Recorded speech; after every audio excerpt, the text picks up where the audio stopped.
ප්‍රධාන කොටස් දෙකයි. එකක් සූක්ෂම අනිත් එක සාර. එකක් සූක්ෂම අනිත් එක සාර. right? එතකොට දැන් සූක්ෂම කියන්නේ මයික්‍රෝ. සූක්ෂම කියන්නේ මයික්‍රෝ කුඩා කොටස්. මයික්‍රෝ චිප් එකම අහලා තියෙනවා මයික්‍රෝ. සාර කියන්නේ මැක්‍රෝ. සාර කියන්නේ ලොකු විශාල දේ. පුළුල් දේ. right? එතකොට සූක්ෂම ආර්ථික විද්‍යාව ගැන අපි පොඩ්ඩක් කතා කරමු. අපි ඒකෙදි අපි කතා කරනවා ගනුනේ ආර්ථික සංකල්ප. ඒ කියන්නේ පොඩි කුඩා කොටස්. ආර්ථිකය තුළ තියෙන චූටි කුඩා කොටස් පිළිබඳ. අපි ඔය හිඟකම සංකල්පය ගැන කතා කරමු. හිඟකම. අපි කියන්නේ අවශ්‍යතා සහ වුණාවට සාපේක්ෂ සම්පත් වල තියෙන සීමිත භාව හිඟකම කියලා අපි හිඟකම ගැන කතා කරොත් ඒක සූක්ෂමයි. ඊට පස්සේ ආවස්තික පිරිවෙන්.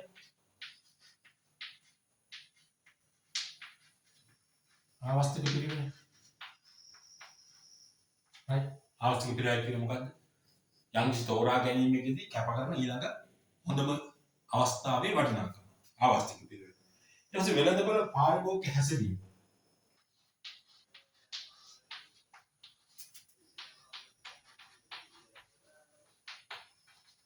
පාරිභෝගික හැසිරීම. වෙළඳපොළ පාරිභෝගික හැසිරීම. ඊට පස්සේ ව්‍යාපාර ආයතනයේ ක්‍රියාකාරීත්වය.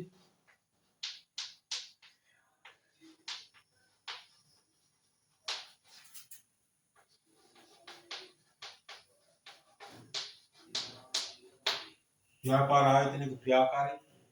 right? ආන්තික පිරිවෙන්.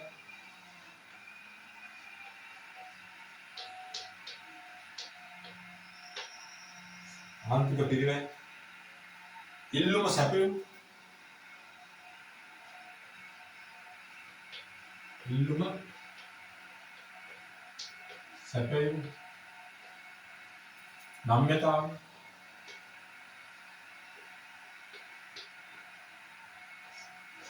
නම්‍යතාව.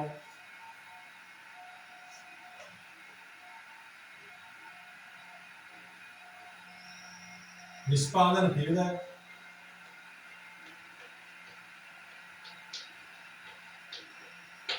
නිෂ්පාදන පිළිවෙල. මේ වගේ කුඩා කොටස්. මේක තේරෙනවද? මේ වගේ කුඩා කොටස්. ඊගකම කියන්නේ මොකක්ද? ආවස්තික පිළිවෙල කියන්නේ මොකක්ද? වෙළඳපොළ පාරිභෝගික හැසිරීම කියන්නේ මොකක්ද? ව්‍යාපාර ආයතනයේ ක්‍රියාකාරීත්වය. හරි ව්‍යාපාරයක් කොහොමද ක්‍රියාත්මක වෙන්නේ? හරි ආන්තික පිළිවෙල කියන්නේ පිළිවෙල හැසිරීම කොහොමද ව්‍යාපාර ආයතනයේ සිද්ධ වෙන්නේ? හරි ඊට පස්සේ ඉල්ලුම පාරිභෝගික ඉල්ලුම නිෂ්පාදක සැපයීම ඒ ඉල්ලුම් සැපයීම නම්‍යතාවය නිෂ්පාදන පිළිවෙල මේ වගේ පොඩි කොටස් චූටි පොඩි කොටස් ඒක සාරාර්ථික පැත්තට ගියම කොහොමද? හරි සාරාර්ථික පැත්තට ගියම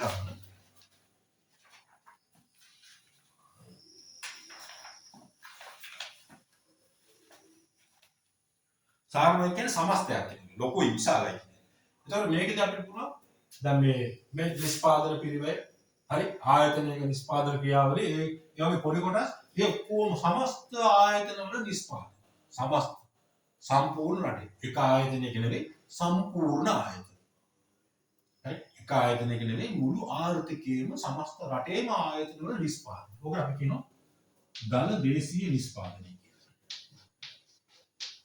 දල දේශීය නිෂ්පාදනය. දල දේශීය නිෂ්පාදනය. හරි ඊට පස්සේ සමස්ත එක ආයතනයක නිෂ්පාදන පිළිවෙල වෙළඳාම ඊට පස්සේ සැපයුම ආදායම් ගැනීම සමස්ත රටේම ආදායම.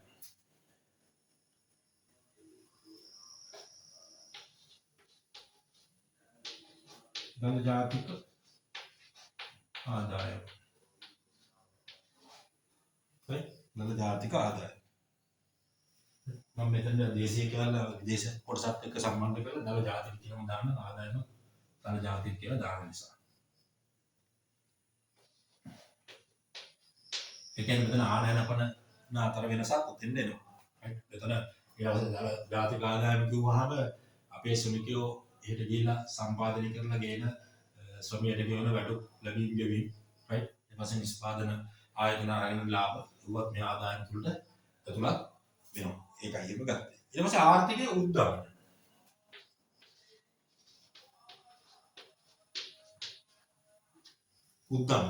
උද්දමනය කියන්නේ මොකක්ද? සාමාන්‍ය තේරෙන උද්දමනය කියන්නේ මිල මට්ටම ඉහළ යනවා. මිල මට්ටම වැඩි වෙනවා. මිල මට්ටම දවසින් දවස වැඩි වෙනවා. අඩු වෙනවා කියුවට ඇත්තම කතාව ආර්ථිකයක් අපි ව්‍යාපාර ශිෂ්ටය පිළිබඳව අපි ඉගෙනගන්නේ ආර්ථික විද්‍යාවේ ගොඩක් වෙලාවට ව්‍යාපාර ආර්ථිකය කියන්නේ ඇත්තම මේ ඇත්තම කරුණක් කියන්නේ මේ ඒ කියන්නේ කවුරු මොන විදිහට මොන පොරොන්දු දුන්නා මේ ලෝකේ බඩු මිල අතීතේ ඉඳලා සාපේක්ෂව අදට අරන් ආවිල බලුවොත් වැඩි වෙලා නැති. දැන් අඩු වෙන්නේ නැහැ.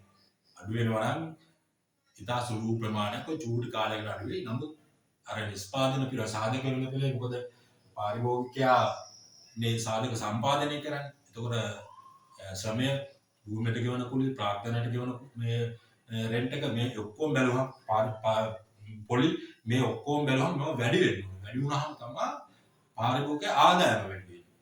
පාරිභෝගික. ඒ ආදායම වැඩි වුණාම තමයි ඉල්ලුම් කරන්න පුළුවන්. ඒක ඒ ආදායම අඩු කරන්න බෑ කවදා. සාධක වලින් කුලී මිල ගණන් අඩු කරන්න. අඩු වුණා කියලා අඩු කරා කියලා අහලා තිබුණා කවදා. නෑ. right? පොලි අඩු වැඩි වෙන්න පුළුවන්.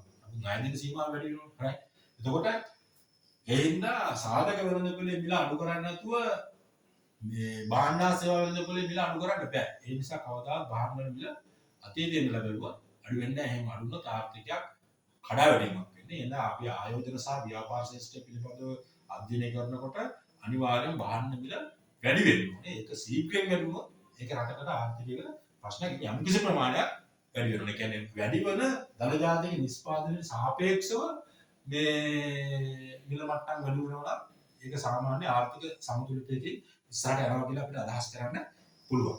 ආර්ථික උද්දමනයේ ඊට පස්සේ තව එකක් ගන්න පුළුවන් සේවා නියුක්තිය.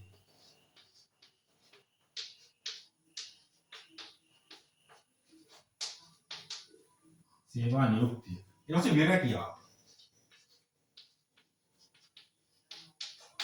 විරකියාව right ආර්ථික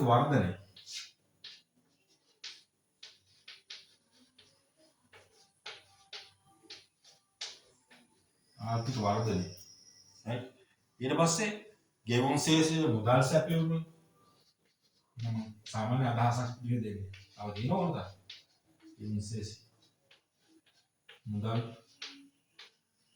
සැපයීම ඊට පස්සේ ඔන විනිමය අනුපාත ඒවා තීරණය වෙන විදි පවා අපි කතා කරනවා. විනිමය අනුපාත තව ඕනනම් ගත්තා ආනයන